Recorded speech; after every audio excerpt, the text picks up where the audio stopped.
तेजस्विनी के लिए खास साड़ी लेकर आता है ताकि वो उसे व्रत वाले दिन पहने। लेकिन जब नील बताता है कि इस साड़ी को लाने में नंदिनी ने मदद की है तो तेजस्विनी थोड़ा मजाकिया अंदाज में साड़ी लेने से मना कर देती है। अगले दिन जब नील मेडिकल कैंप के लिए निकलने वाला होता है तो तेजस्विनी उसे रोकने के लिए कार की चाबी छुपा देती है। दरअसल वो चाहती है कि नील रुके और इसी बहाने वो नील की दी हुई साड़ी पहन लेती है। जैसे ही नील चाबी लेने आता है वो तेजस्विनी को साड़ी में देखता है और उसकी खूबसूरती की तारीफ करने लगता है।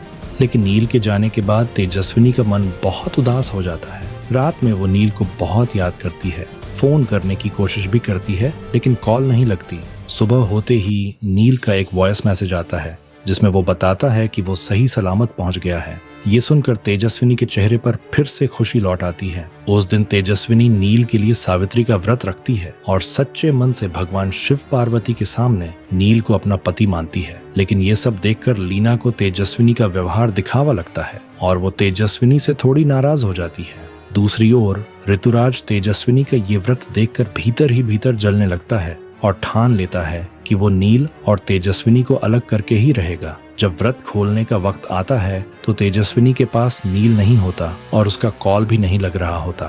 इसी वजह से वो भूखी ही सो जाती है।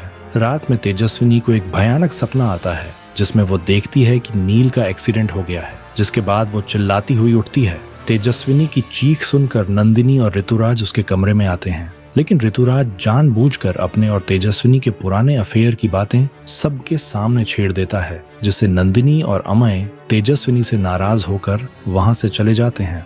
इस दुख में तेजस्विनी नील से मिलने का फैसला करती है, लेकिन रास्ते में उसका एक भयानक एक्सीडेंट हो जाने वाला है। इस हादसे में तेजस्विनी और रजत दोनों की मौत हो जाती है। अब इस कहानी में तेजस्विनी की जगह सवी की एंट्री होने जा रही है, जो एक आईपीएस ऑफिसर और सिंगल मदर के रूप में दिखाई जाएगी। लेकिन अब सवाल ये उठता है, क्या तेजस्विनी और रजत के बीच कोई कनेक्शन था जो दोनों की डेथ बॉडी एक साथ मिली? आपका क्या कहना है? नीचे कमेंट करके जरूर बताएं। अगर वीडियो पसंद आया हो तो लाइक और शेयर करना ना भूलें। मिलते हैं अगली वीडियो में। धन्यवाद।